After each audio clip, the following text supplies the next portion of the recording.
Hey YouTube, how you doing? Kevin here, coming at you with another video. Yeah, go Kevin. All right, anyway, I'm just joking with you guys. So anyway, no, seriously, this is a video though. Anyway, this is a cylinder right here from a KE100.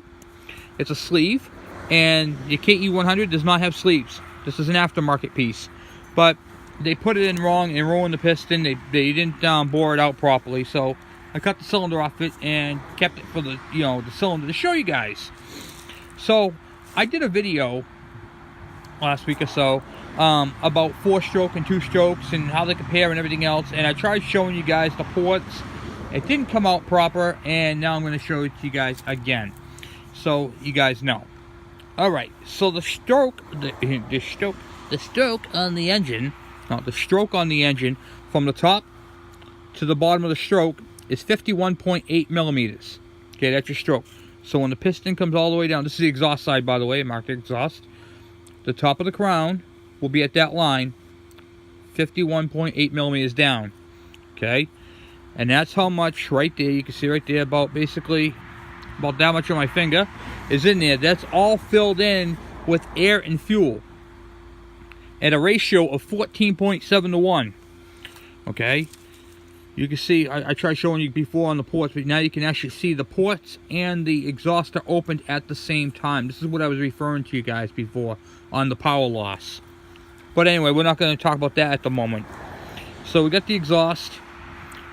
We got the intake transfer ports all the way around. It is very cold out here, guys. So how does this thing work? The 2-stroke engine really is a multitasking air pump. Okay, it is always working.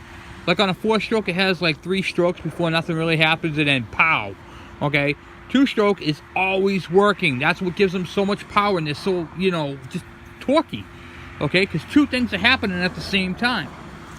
So on a 4-stroke, I told you how the piston goes down and sucks the air and fuel in. This is the opposite.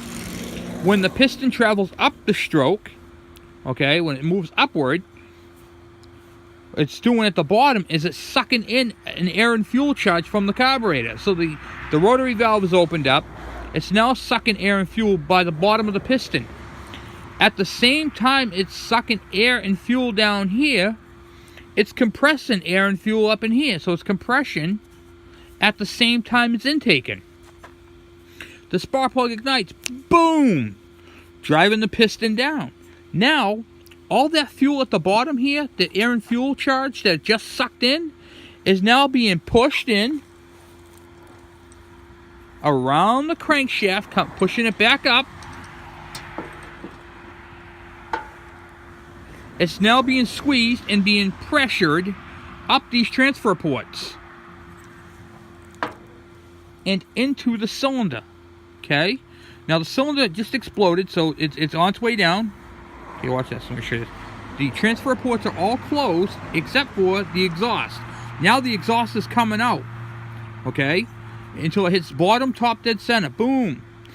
Now, right now, just as when these ports just start to open, it's now the crankshaft is forcing, the piston is forcing the air and fuel, the crankshaft and piston, from the rotation, from the speed, and the force of the piston going downward is actually like a pump, and it's now pumping a new fresh air and fuel charge into these ports, which are now forcing themselves into the cylinder.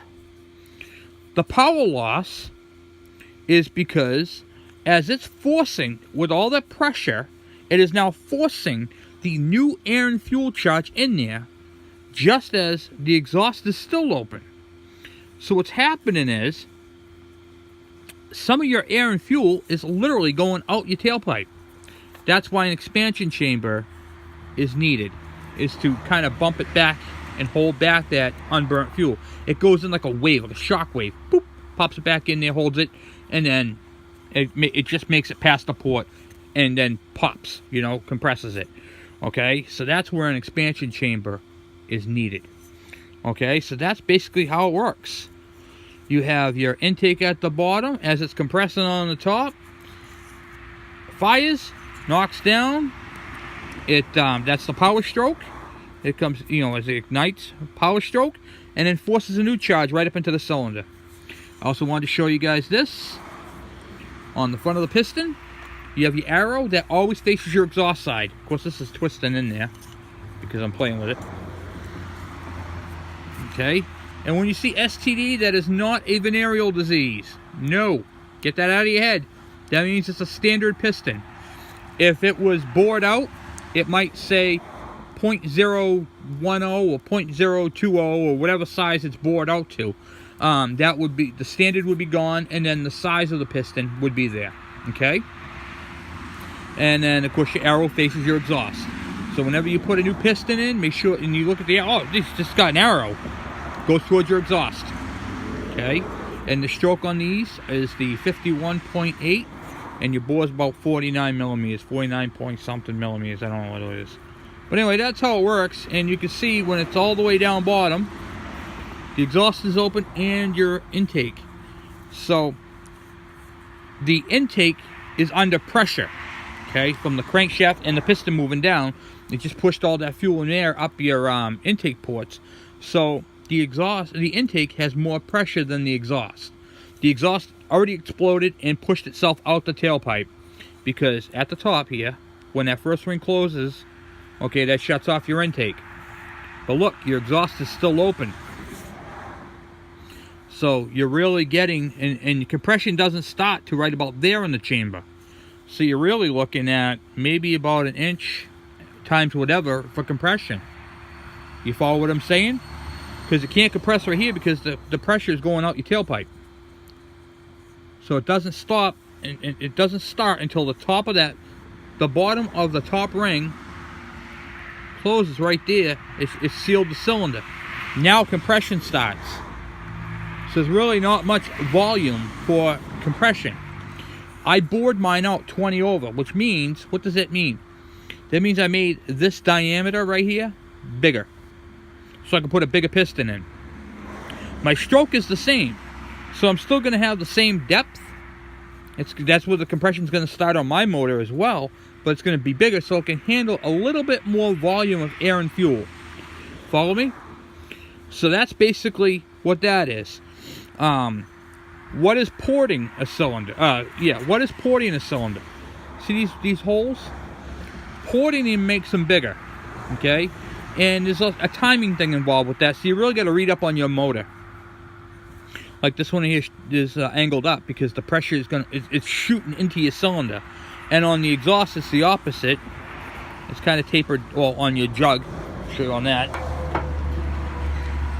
You can see inside there, it's tapered down. So that channels the flow. One going up, one coming down.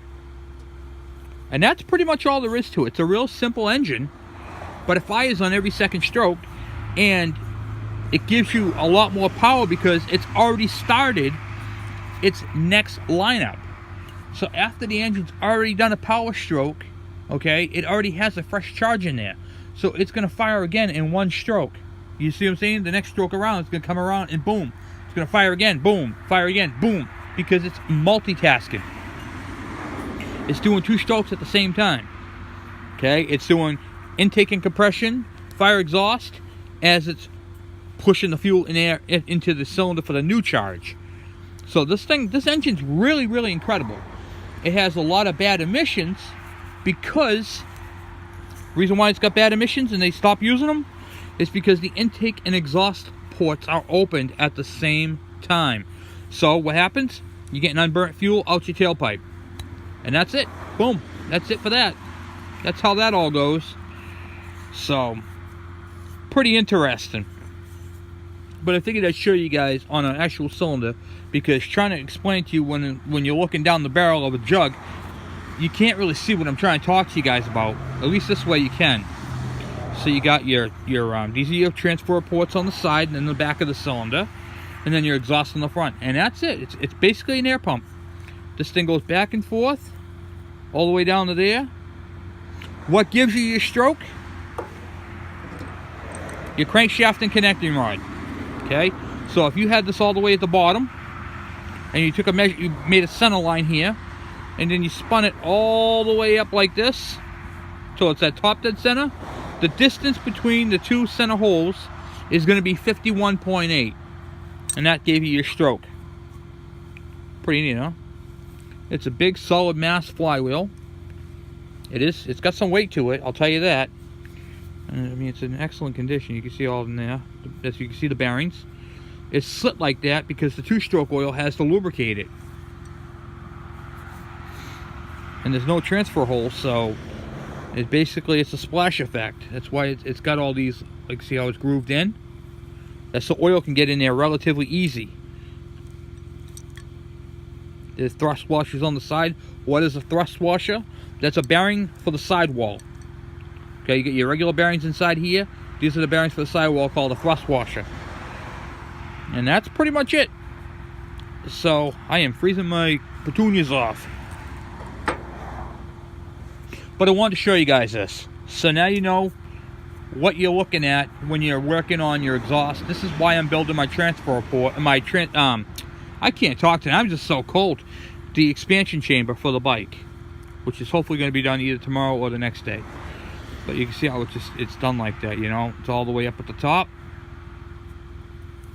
As it's pushing down here, coming at you, it's forcing the air and fuel mixture into the transfer ports and on top of the piston, ready to be fired for the next round. It's like a, might want to call it a semi-automatic. Actually, this would make it a fully automatic, because it's this would make it a fully automatic. So it's a fully automatic two-stroke. So, anyway, and that's pretty much the theory behind it. It's funny because the same theory behind this is basically not quite the same, but almost the same as a gun. When it shoots and reloads, it does the same thing. It uses a pressure pulse to get the next round up in there. Same thing with this right here. The piston moves down, it's pushing the air comes out, goes into the transfer ports, and now the charge is already loaded in the cylinder to be compressed and fired. Then as it's pushed down again, more air and fuel gets pushed up in there. Comes up, fires, boom. And that's pretty much it. Fires, boom. Fires, boom. And that's a two-stroke for you. And that's why they're so fast, because they have more fires than a four-stroke. Four-stroke is like doo doo doo doo doo doo doo. These things are like wah wah. That's because it goes back and forth like that. It has only two rings, both are compression rings. And if your rings are bad, you don't want exhaust in here. So you want to make sure your cylinder is sealed. So yeah, that's pretty much how it is. Yeah, they didn't put the cylinder in right. They put it in. It's not quite round. You can see the wear marks on the piston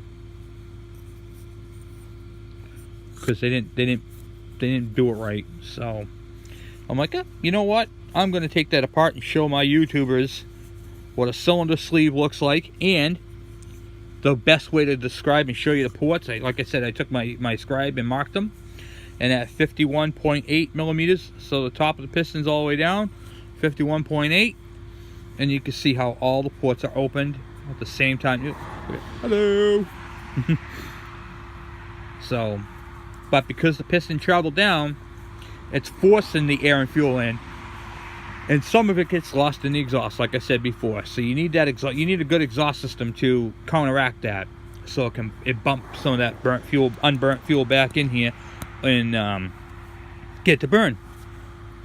So and when the more you get more fuel and air charge you get in here, the more power you're going to get.